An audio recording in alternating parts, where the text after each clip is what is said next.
because from my standpoint, it felt like you guys were aggressive, you had the upper hand, and it was just one mistake. Yeah, I mean, for me, it's like I look at it and I say that, I can see the team is starting to play better and better, game in and game out. However, you just can't drop points the way we have in the last few games. We had numerous opportunities to score. We're a little unlucky in some ways, but we have to make better decisions in the final third and be clinical in front of the goal and put some of these chances away.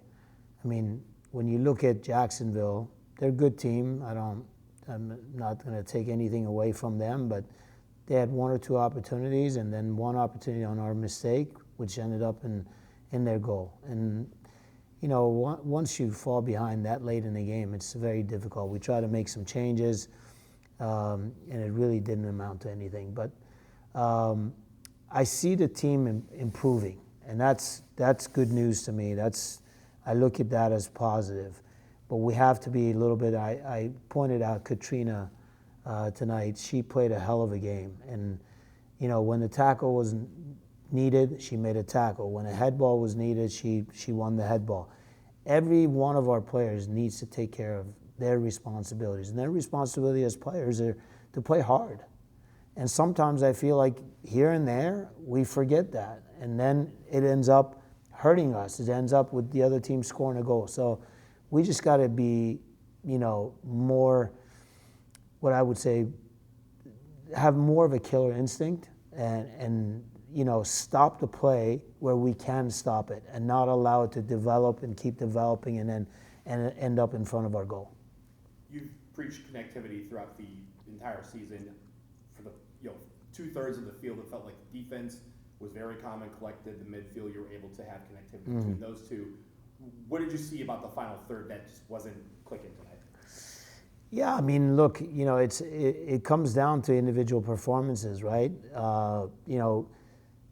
Through our back line in the midfield with Alexis and Katrina, the connectivity was there. Somewhat with Loza, playing, sort of a 10 position, and Anna wide on that side. We had good things going on our left side. Right side, there was a little bit of confusion in the first half. Jada had been playing on the left side a lot, so now we moved her to right side. So we kind of talked with her, Sue, and made some adjustments. But I feel like, that final pass, that final decision where it will lead us to an opportunity is not there. A great example was one opportunity where Jada had it. She drove inside, and Sue made a great overlapping run, and we took a shot instead of releasing the ball. So, it's just those little decisions that, end up not getting you an opportunity on goal. There was a point in the second half, obviously, after the goal where the team came together, and it felt like, again, from my vantage point, that they came out with another aggressive response to try and get the equalizer. From your seat, what did you see and rate the response of the team after the mistake? Yeah, I mean, we throughout the season we've responded well, and I thought it was a positive response. But I thought Jacksonville did a good job of closing down the gaps, but also they didn't allow us to get in behind. And if we got behind, their goalkeeper was quick off their line, and she was cleaning everything up. So, it was a good positive reaction, but you just can't fall behind every game and expect to win games. The shots you did have in the first half, there was obviously that one that hit the post. Was probably the best chance of the evening. But did you feel like you were this close to getting that goal in, or No, I really felt like, whether it was Gianna, Loza, Jada, one of our top three, the front three, or even players underneath her like Alexis, who hit the crossbar.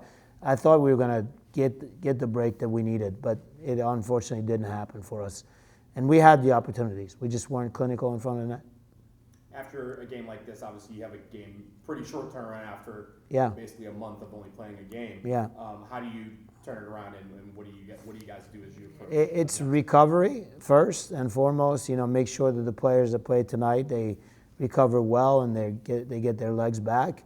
And then it's just working on tactical, matters and in terms of facing a team in Spokane, which they're top of the table. They play the most games, but they're a tough team. They're physical, and that's their strength. Their strength is in playing physical. I just feel like if we play the way we did tonight, we can have the same type of connectivity, as you call it. We can create opportunities, and against Spokane or any other team, to be honest with you. I feel this Jacksonville team is one of the better teams in the league. And in the way they play, in the way they connect passes, in the way they get forward, their athleticism, they're a pretty complete team with a big roster. So if we can do this against a good team like Jacksonville, I have no doubt that we can do it against Spokane and come out with a result. And that's what my message was to the players at the end, that yes, it burns to lose this game, but we can't get our heads down. There's plenty of games ahead of us. We put a couple wins together, we're right back in it. Great, thank you for your time. You're welcome. Thank you. Thanks, Coach. All right.